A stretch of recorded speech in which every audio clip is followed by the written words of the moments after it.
J'ai perdu le compte du nombre de fois où j'ai vu la vie s'échapper devant mes yeux. Mais il y a certaines images qui restent gravées pour toujours, comme des cicatrices invisibles dans la mémoire de tout médecin.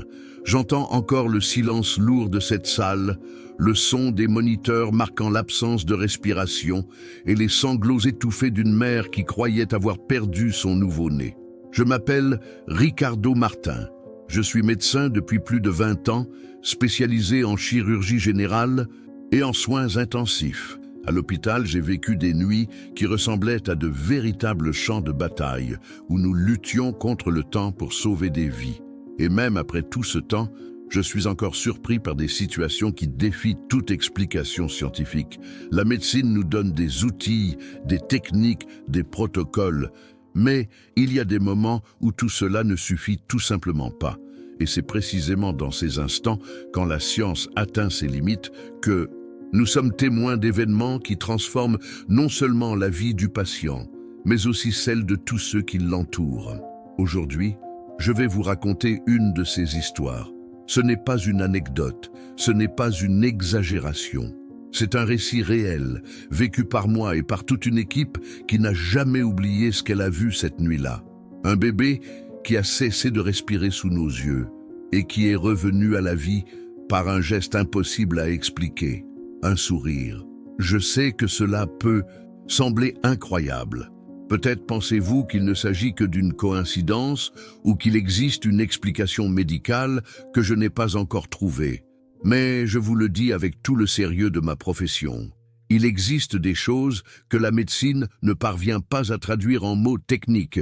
Cette histoire en fait partie.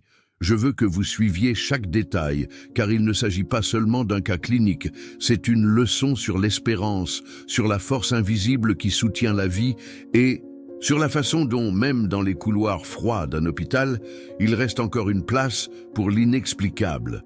Bienvenue dans ce récit. Il commence comme tant d'autres prises en charge d'urgence. Mais il se termine d'une manière qui me fait croire encore aujourd'hui que des miracles se produisent sous nos yeux. Le son strident de l'alarme d'urgence résonna dans les couloirs. Quiconque a déjà été dans un hôpital le sait. Lorsque cette alarme se déclenche, cela signifie que le temps cesse d'être un allié et devient un ennemi mortel. À cet instant précis, un nouveau-né avait cessé de respirer. Son petit corps immobile sur la table semblait trop fragile pour résister. Les yeux de la mère se remplissaient de désespoir, et toute l'équipe courait vers la salle comme si chaque seconde représentait la différence entre la vie et la mort. J'étais de garde. J'avais déjà vu des adultes s'effondrer devant moi. J'avais déjà affronté des chirurgies qui s'étaient transformées en véritable guerre contre la montre. Mais rien, absolument rien, ne se compare à la sensation de voir un bébé, une vie à peine commencée, perdre son souffle vital sous les yeux de tous. Le cœur s'emballe, l'instinct médical se mêle à l'humanité, et même si vous voulez croire au sang-froid de la technique, il y a toujours une partie de vous qui implore silencieusement un miracle. Et c'est exactement de cela que je vais parler aujourd'hui. Un cas réel. Une nuit où tout l'hôpital a retenu son souffle. Une nuit où nous avons assisté à quelque chose que même la médecine, avec tous ses progrès, n'a pas su expliquer. Mais avant de continuer, j'ai besoin de votre aide. Cette chaîne dépend de chaque interaction pour que des histoires comme celle-ci atteignent plus de personnes. YouTube ne diffuse ce type de contenu que s'il y a un véritable engagement. Alors, si vous êtes ici, écrivez dans les commentaires dès maintenant. Je crois au miracle. J'ai besoin d'au moins 100 commentaires pour que ce message parvienne à d'autres personnes qui peut-être ont besoin d'espérance. Et profitez-en pour vous abonner à la chaîne, c'est gratuit, cela prend 1 seconde et cela garantit que vous ne manquerez aucune des prochaines histoires. Revenons à cette nuit-là. La salle semblait rétrécir sous le poids du silence assourdissant. Le moniteur cardiaque montrait la ligne droite que tout médecin redoute de voir. Une ligne qui ne pardonne pas, qui crie en silence l'absence de vie. Les tentatives de réanimer le bébé commencèrent rapidement. Mais malgré les compressions, la ventilation, les stimulations, le petit corps ne réagissait pas. L'horloge avançait impitoyablement, et chaque minute sans respiration devenait une éternité pour nous tous. Le regard fixe de la mère était comme une lame transperçant l'âme. Il n'y avait pas de larmes, seulement un vide, comme si le monde avait cessé d'exister. Elle observait, immobile, tandis que nous luttions pour ramener son enfant. J'avais déjà affronté des situations où des familles criaient, suppliaient, attrapèrent les médecins par le bras. Mais dans ce cas, le silence de la mère était encore plus dévastateur. C'était comme si elle s'était abandonnée à la douleur avant même d'avoir reçu une confirmation. À ce moment-là, moi aussi, j'ai senti le poids de quelque chose de plus grand. Même en appliquant les techniques de réanimation, mon cœur murmurait une prière silencieuse. « S'il vous plaît, pas ici, pas maintenant. Ce bébé ne peut pas partir. » Ainsi. Et c'est à partir de là que l'histoire commence à prendre des contours défiant la logique. Car lorsque tout semblait perdu, lorsque les minutes de silence pesaient déjà comme des heures, quelque chose s'est produit. Quelque chose que personne dans cette salle n'oubliera jamais. Avant de plonger dans la scène d'urgence, il est important que vous compreniez qui était ce bébé et l'histoire qui se cachait derrière lui. Car au fond, chaque patient qui arrive à l'hôpital n'est pas seulement un corps avec des symptômes ou un diagnostic. C'est une vie entière chargée de rêves, de peurs et d'espérance. C'était un samedi soir. Les urgences du week-end semblent toujours plus lourdes. Accidents de la route, crises soudaines, familles arrivant en dernière minute. L'ambiance hospitalière ces jours-là est presque électrique, comme si tous les couloirs vibraient de tension. Mais, cette nuit-là, l'histoire ne venait pas d'une route ni d'une salle d'urgence chaotique. Elle venait d'une jeune mère, Mariana, qui venait d'accoucher de son premier enfant 3 jours plus tôt. Mariana était de ces personnes qui rayonnent à la fois de fragilité et de force. Elle n'avait que 22 ans, un regard doux et fatigué, et tenait dans ses bras le bien le plus précieux de sa vie, Lucas. Le bébé était né en bonne santé, avec un cri vigoureux, des signes vitaux normaux et rien qui ne laissait présager de complications. Pour l'équipe de la maternité, c'était une naissance dans la normalité. Pour Mariana, c'était l'accomplissement d'un rêve qu'elle craignait de ne jamais réaliser, puisqu'une condition gynécologique avait un jour fait douter les médecins de sa fertilité. Le père, Renato, était camionneur. Il avait assisté à l'accouchement, mais était reparti sur la route dès le lendemain, essayant d'équilibrer l'arrivée de son fils et la nécessité de subvenir aux besoins du foyer. Cela laissait Mariana seule à l'hôpital avec le petit Lucas, vivant ce mélange d'épuisement, de joie et d'insécurité que toutes les jeunes mères connaissent bien. Lucas était petit, avec une peau rosée et un regard qui semblait se perdre dans le nouveau monde qu'il découvrait. Le bébé se nourrissait bien, tétait souvent, et jusqu'à ce moment-là, tout indiquait que mère et enfant rentreraient bientôt à la maison pour commencer une vie de famille loin des murs froids de l'hôpital. Mais ce que personne n'imaginait, c'est que le calme de ces premiers jours allait être brisé par une tempête. À l'aube du 3e jour, Mariana remarqua que quelque chose n'allait pas. Lucas tétait difficilement, toussait, semblait trop fatigué. « Est-ce qu'il respire bien ?» demanda-t-elle doucement à l'infirmière de garde. Sa voix portait cet instinct maternel inexplicable, une intuition qui perçoit souvent le danger avant tout appareil. L'infirmière la rassura, disant que ce pouvait être simplement un peu de sécrétion, chose courante chez les nouveau-nés. Mais Mariana ne parvint pas à dormir. Elle resta des heures à observer son fils, de peur de fermer les yeux et de ne plus le voir respirer. Ceux qui ont déjà vécu une nuit pareille savent, c'est un supplice silencieux, une veille faite d'amour et de peur. Quelques heures plus tard, ce qui n'était qu'un pressentiment maternel devint réalité. Lucas commença à avoir du mal à respirer.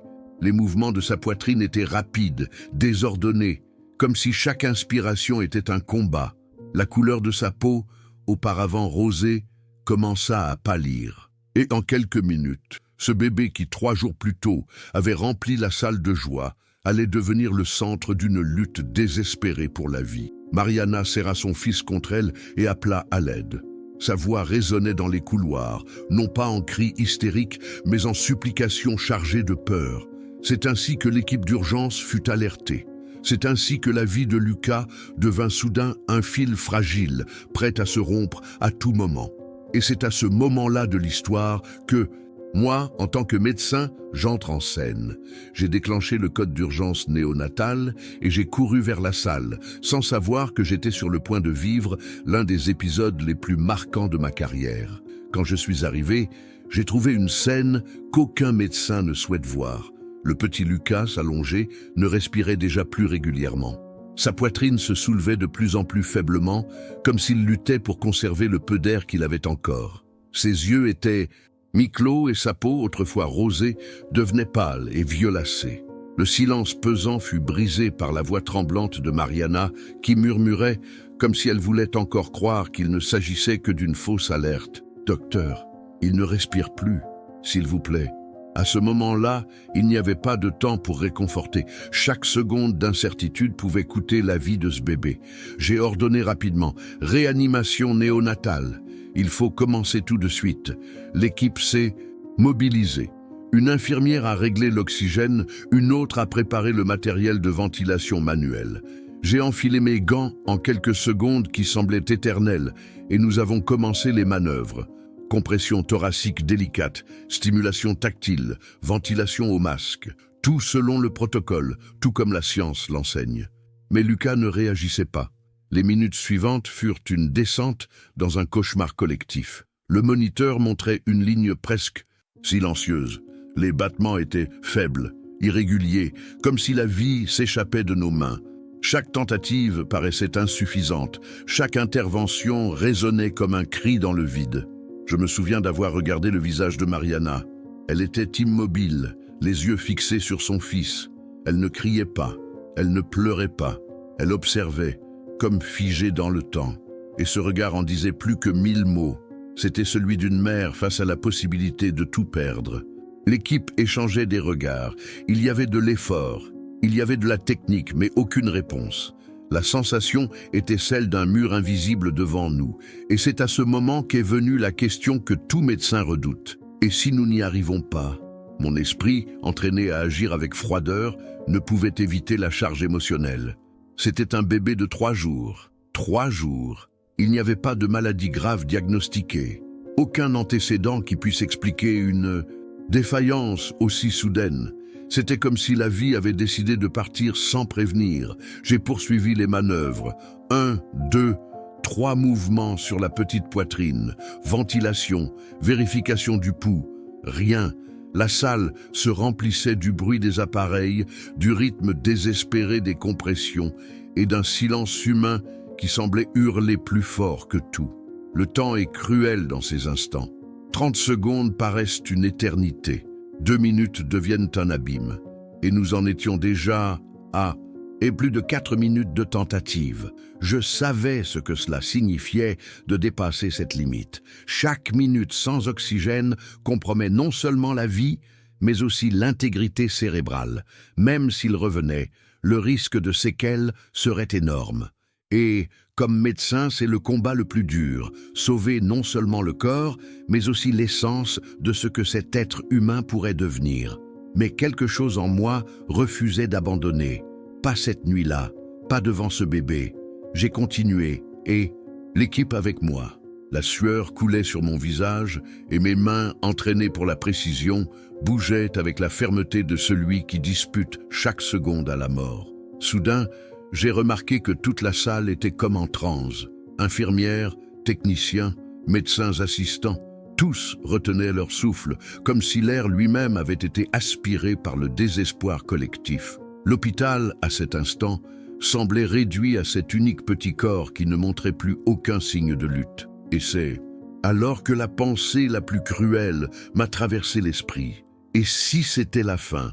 Mais avant qu'une décision ne soit prise, avant que l'espoir ne s'éteigne complètement, quelque chose se produisit. Quelque chose de si inattendu que même après toutes ces années, j'en ai encore des frissons en y repensant.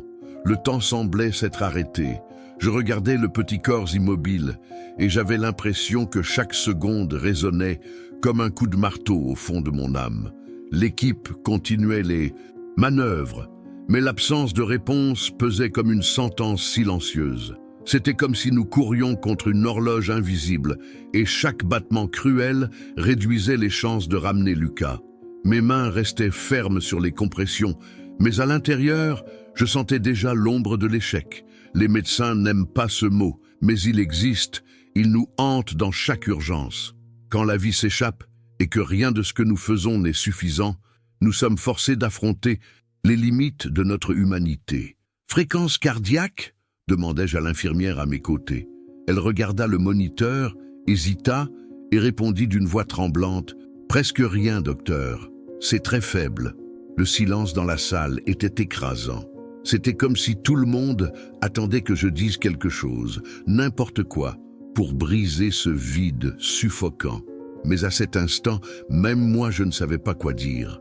La formation, les années d'expérience, les heures passées au bloc opératoire, rien ne semblait s'appliquer. Mariana, la mère, restait figée, observant. Ses yeux remplis de larmes fixaient son fils, comme pour chercher un signe, un mouvement, n'importe quoi qui prouverait qu'il était encore là. Elle ne criait pas, elle ne s'effondrait pas, mais son silence était le plus douloureux de tous. J'avais déjà vu des proches s'écrouler, implorer les médecins, hurler de douleur. Mais Mariana paraissait avalée par un abîme de souffrance muette. Le temps avançait. 2 minutes, 3 minutes, 4. Le corps de Lucas ne répondait toujours pas. Et chaque fois que je pensais à arrêter, à accepter qu'il n'y avait plus rien à faire, une voix intérieure hurlait. « Continue !» J'avais déjà perdu des patients auparavant. Cela fait partie de la médecine. Mais cette nuit-là était différente. J'avais la sensation indescriptible que ce n'était pas la fin, qu'il y avait quelque chose au-delà de ce que nos yeux pouvaient voir. Comme si une présence invisible était là, observant, attendant le bon moment. Je regardais l'équipe et vis l'épuisement sur leurs visages. Les compressions, la ventilation, les stimulations, tout continuait. Mais l'espoir commençait à s'échapper comme du sable entre les doigts. C'est alors que je remarquai quelque chose d'étrange. Malgré le désespoir, un silence particulier régnait. L'hôpital, qui résonne habituellement de voix, de pas et de machines, semblait s'être tu complètement. C'était comme si le monde s'était arrêté pour observer le destin de ce bébé. Mon cœur battait à toute allure. Je savais ce qui était en jeu, non seulement la vie de Lucas, mais aussi l'âme de sa mère, qui voyait en lui la réalisation de tous ses rêves. Et, comme médecin, je portais sur mes épaules le poids de cette responsabilité. J'ai continué parce qu'abandonner n'était pas une option. J'ai continué parce que quelque chose en moi me disait qu'il y avait encore une chance. J'ai continué parce que, à ce moment précis, la vie ne pouvait pas se résumer à une ligne droite sur un moniteur. Et c'est dans cet état de tension absolue, alors que nous étions sur le point de franchir la limite, où beaucoup diraient qu'il n'y avait plus de retour possible, que quelque chose commença à changer. Mes mains étaient déjà engourdies d'avoir tant pressé cette minuscule poitrine. La sueur coulait sur mon front, et en moi, une bataille silencieuse faisait rage. D'un côté, la rationalité médicale me disait que le temps acceptable était dépassé. De l'autre, une force inexplicable m'obligeait à continuer. « Encore une fois !» ordonnai-je. L'équipe continua avec moi, même épuisée. L'air semblait trop lourd pour respirer, et chaque regard dans cette salle portait la même question que personne n'osait prononcer à voix haute. « Est-ce que c'est déjà fini ?» Mariana restait là, immobile, telle une statue de douleur. J'évitais de croiser son regard, car je savais que dans ses yeux se trouvait la confiance désespérée d'une mère qui n'avait plus personne vers qui se tourner. C'était comme si elle avait remis toute sa vie entre mes mains. Et puis, cela arriva, au moment où il ne semblait plus y avoir d'issue, alors que même l'espoir était sur le point de s'éteindre, la poitrine de Lucas se souleva. Ce n'était pas un mouvement involontaire, ce n'était pas un simple réflexe, c'était une respiration. Courte, mais claire. « Attendez, il a respiré !» s'exclama une infirmière presque incrédule. Je fixais intensément. Je retins moi-même mon souffle. Et puis, une autre respiration arriva, fragile mais réelle, comme une petite braise rallumée dans un cœur presque éteint. Les moniteurs commencèrent à réagir, les signaux encore faibles, mais perceptibles. Le silence de la salle fut brisé par des exclamations contenues, des voix mêlant incrédulité et soulagement. Mais ce qui arriva ensuite, personne n'aurait pu le prévoir. En nous approchant pour observer de plus près, nous vîmes que Lucas non seulement respirait, mais il souriait. Oui, un sourire. Ce n'était pas un spasme musculaire, ni une contraction involontaire. C'était un sourire serein, doux, comme si le petit savait qu'il revenait de l'obscurité et voulait nous le montrer. À ce moment-là, toute la salle se figea. Les infirmières se regardèrent avec des larmes aux yeux. Les techniciens portèrent leurs mains à leur bouche pour contenir l'émotion. Moi-même, après tant d'années de carrière, sentis un nœud dans ma gorge. Il était impossible de ne pas être bouleversé. Et le plus impressionnant fut l'effet de ce sourire. Mariana, qui jusqu'alors semblait pétrifiée par la douleur, s'effondra en larmes. Mais ce n'étaient pas des larmes de désespoir. C'étaient des larmes de soulagement, de vie, de retrouvailles. Elle courut vers la table, tendit la main avec précaution et toucha le visage de son fils, qui respirait désormais plus fermement, comme pour dire « Je suis revenu, maman ». Aucun manuel médical ne prépare à vivre un tel moment.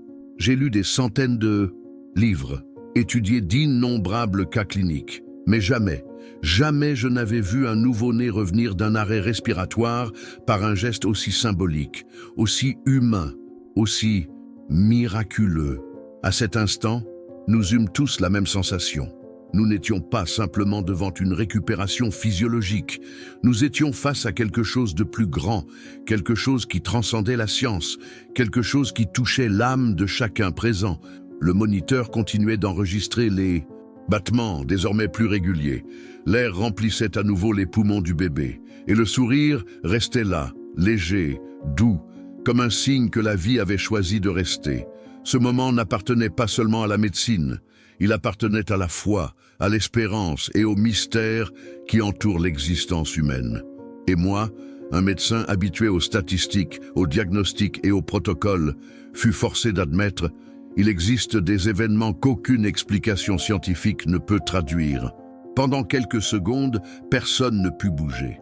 La salle d'urgence, auparavant envahie par le rythme frénétique des tentatives de réanimation, plongea dans un silence stupéfait. Tous les regards étaient fixés sur ce minuscule visage qui, contre toute attente, affichait un sourire serein. Il était impossible de croire que ce même bébé, quelques minutes plus tôt, semblait avoir perdu la vie. La première à briser le silence fut une jeune infirmière, fraîchement diplômée, à l'un de ses premiers « Au garde !» Les larmes coulèrent sur son visage tandis qu'elle murmurait, presque sans voix, « Je n'oublierai jamais, jamais cela !» Une autre infirmière, plus expérimentée, s'approcha de l'incubateur improvisé et, en voyant les battements se stabiliser de nouveau, porta ses mains à sa bouche pour contenir un sanglot. Elle avait vu de nombreux patients partir, avait participé à d'innombrables procédures d'urgence, mais là, face à ce sourire, son attitude professionnelle s'effondra en pure émotion. Les aides-soignants aussi étaient bouleversés. Certains s'essuyaient discrètement les yeux pour garder contenance. D'autres échangeaient des regards de stupeur, comme pour chercher une confirmation. « Tu as vu ce que j'ai vu ?» C'était comme si tout l'hôpital s'était arrêté pour assister à un événement inexplicable. Moi, au centre de cette scène, j'étais partagé entre le médecin et l'être humain. Le médecin cherchait à comprendre. N'était-ce qu'une coïncidence? Un réflexe? Mais l'homme en moi savait qu'il se passait quelque chose de bien plus grand. Un frisson parcourut mon dos, un mélange d'étonnement et de révérence. Ce n'était pas seulement un retour à la vie, c'était un retour marqué par un geste porteur d'un sens profond. Et puis vint la réaction la plus forte de toutes, celle de Mariana. Jusqu'à cet instant, elle était restée comme une ombre silencieuse, consumée par la douleur. Mais lorsqu'elle vit le sourire de son fils, son expression se brisa. Les larmes jaillirent. Enfin, et elle tomba à genoux à côté de la table. Sa main tremblante se tendit pour toucher le petit bras de Lucas, comme pour s'assurer que ce n'était pas un rêve, qu'il était bien là, respirant et souriant. « Mon Dieu, il est revenu vers moi !» sanglotait Mariana, sa voix mêlant soulagement et gratitude. Ses pleurs remplirent la salle d'une manière différente. Ce n'étaient plus des pleurs de désespoir, mais de renaissance. Et curieusement, il semblait que chacun de nous ressentait le Même soulagement collectif, comme si avec Lucas, nous avions nous aussi recommencé à respirer après de longues minutes d'asphyxie. Certains professionnels, habituellement rigides et imperturbables, laissèrent échapper des larmes discrètes. D'autres fermèrent simplement les yeux un instant, comme pour remercier en silence. Ce n'était pas simplement un autre cas clinique clôturé avec succès, c'était quelque chose qui touchait l'essence de chacun de nous. À ce moment-là, je compris que la médecine est faite de bien plus que de protocoles. La science nous donne des outils, mais ce qui soutient chaque professionnel de santé, ce sont les histoires que nous vivons, les miracles auxquels nous assistons et les marques invisibles que chaque patient laisse en nous. Le bébé respirait désormais normalement, le moniteur montrait des signes stables, et le sourire, même bref, avait déjà transformé la vie de tous ceux qui se trouvaient dans cette salle. C'était comme si Lucas nous avait offert un message silencieux. La vie est fragile, mais elle est aussi surprenante. Elle peut disparaître en quelques secondes, mais elle peut aussi revenir de manière inexplicable, apportant avec elle une espérance qui ne doit jamais être oubliée. Tandis que les dernières procédures étaient effectuées pour garantir la stabilité du bébé, je regardais Mariana. Elle le tenait avec précaution, encore incrédule, mais souriante à travers ses larmes. La douleur qui emplissait autrefois ses yeux s'était transformée en lumière. Et en moi, je ressentis quelque chose de rare, la profonde certitude que ce moment ne pouvait pas être expliqué seulement par des graphiques, des statistiques ou des protocoles médicaux. Nous étions témoins de quelque chose qui touchait l'âme, même après tant d'années de profession, après des nuits interminables en soins intensifs et au bloc opératoire, il existe des cas qui deviennent comme des tatouages invisibles dans notre mémoire. Ce que j'ai vécu cette nuit-là avec Lucas et sa mère fut exactement cela, une marque à jamais. En tant que médecin, j'aurais pu chercher des explications techniques, j'aurais pu parler de réflexes involontaires, de réponses neurologiques tardives, ou même de coïncidences physiologiques. La médecine nous offre de nombreux termes, de nombreuses hypothèses, mais si je suis honnête, aucune de ces justifications ne saurait traduire ce que nous avons vu dans cette salle, parce qu'il ne s'agissait pas seulement du retour de la respiration, il s'agissait du sourire. Un sourire chez un bébé qui, selon tout calcul clinique, aurait déjà dû être inconscient. Un geste simple, mais chargé d'une signification impossible à ignorer. Ce n'était pas seulement une contraction des muscles faciaux, c'était un message. C'était la vie qui disait « Je suis encore là ». Et cela me fait réfléchir au nombre de fois où nous, êtres humains, oublions la force invisible qui nous soutient. Nous vivons entourés de diagnostics, d'échéances, de statistiques. Mais nous oublions souvent qu'il existe quelque chose au-delà des graphiques, quelque chose qui ne rentre pas dans une prise de sang ou un rapport médical, quelque chose qui touche l'âme. En tant que médecin, j'ai toujours cru en la science. Mais en tant qu'homme, à cet instant, j'ai été forcé de reconnaître qu'il existe des choses que la science n'explique pas, et peut-être n'expliquera jamais, parce que certaines expériences ne sont pas faites pour entrer dans des livres ou des articles, mais pour transformer les cœurs. Et ici, je veux m'adresser directement à vous qui m'écoutez. Peut-être avez-vous vécu des moments où tout semblait perdu. Peut-être avez-vous ressenti le poids d'une mauvaise nouvelle, d'un diagnostic difficile, d'une situation sans issue. Et pourtant, quelque chose d'inattendu s'est produit. Quelque chose qui vous a donné la force de continuer. Voilà le point essentiel. La vie, parfois, trouve des moyens mystérieux de nous rappeler que nous ne sommes pas seuls. Cette nuit-là, à l'hôpital, nous avons tous été témoins de quelque chose qui dépasse la médecine. Mariana, la mère, a retrouvé la foi en la vie de son fils. L'équipe, pourtant aguerrie à la dure routine des urgences, est sortie de cette salle, les yeux brillants et le cœur touché. Et moi, qui ai vu la mort de près d'innombrables fois, je me suis senti petit face à la grandeur de ce sourire. Ce que j'ai appris de Lucas, c'est que l'espérance ne doit jamais être abandonnée, même quand les moniteurs montrent des lignes droites et que le silence semble absolu, parce que la vie peut encore nous surprendre, parce qu'il existe des moments qui nous rappellent que l'impossible peut arriver.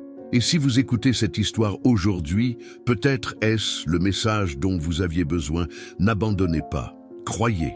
Même quand tout semble perdu, il peut encore y avoir un souffle de vie prêt à se manifester. Je ne sais pas si vous croyez aux miracles, mais après cette nuit, je n'ai plus de doute, ils existent.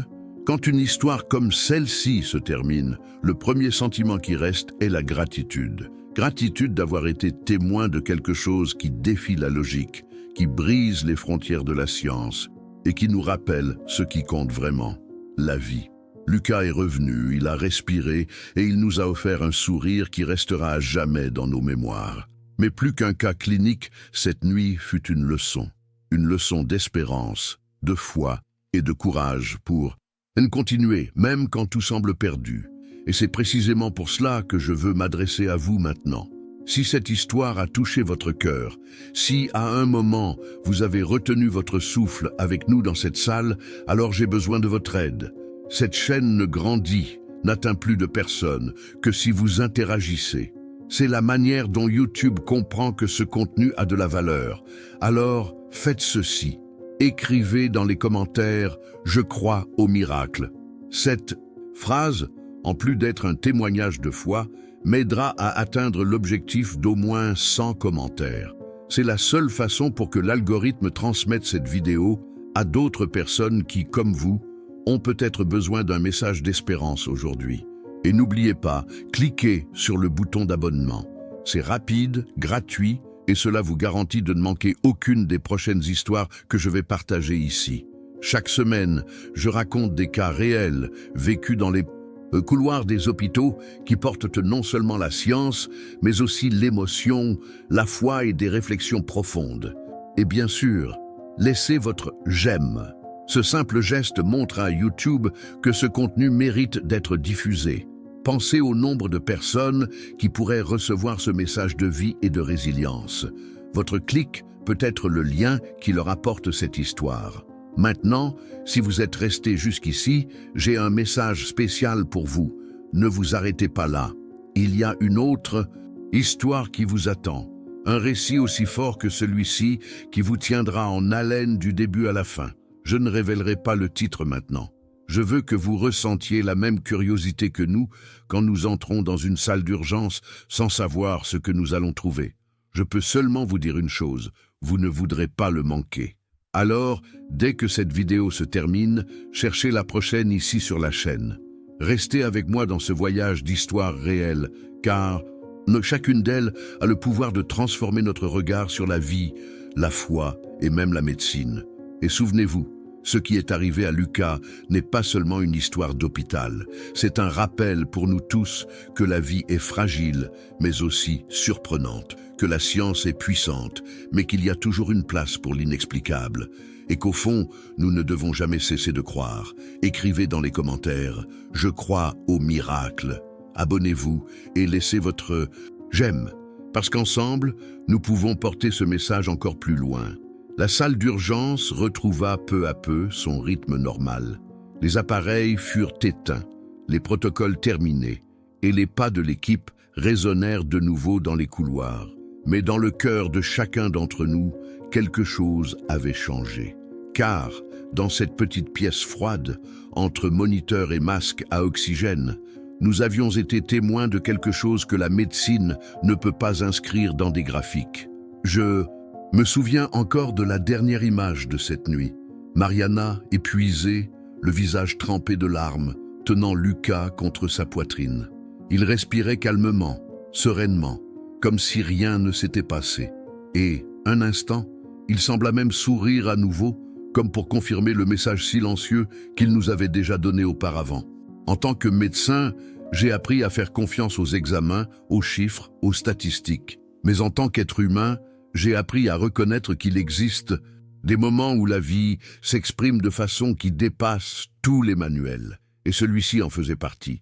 Je ne sais pas ce que vous ressentez en entendant cette histoire. Peut-être de l'incrédulité, peut-être de l'émotion, peut-être même le souvenir d'une expérience personnelle, d'un moment où tout semblait perdu et où soudain la vie vous a surpris. Mais je sais une chose. Personne ne sort inchangé après avoir été témoin d'un tel événement. Dans les hôpitaux, nous apprenons à côtoyer la mort chaque jour, Mais nous apprenons aussi à valoriser chaque souffle de vie.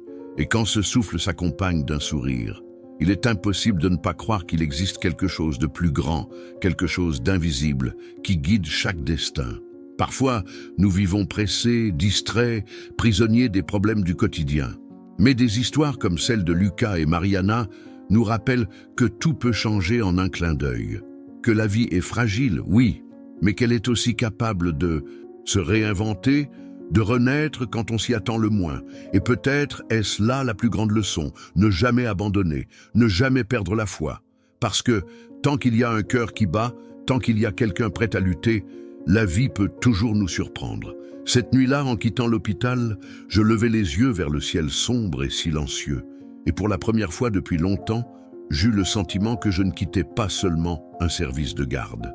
J'emportais avec moi un morceau d'éternité, un de ces rares moments où la science et la foi se rencontrent et nous rappellent ensemble le miracle qu'est simplement le fait d'être en vie.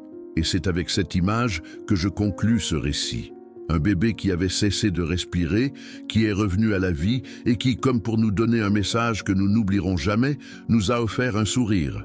Si vous êtes arrivé jusqu'ici, emportez cette histoire avec vous.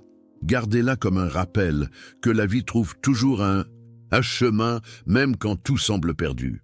Et surtout, n'oubliez jamais, les miracles existent.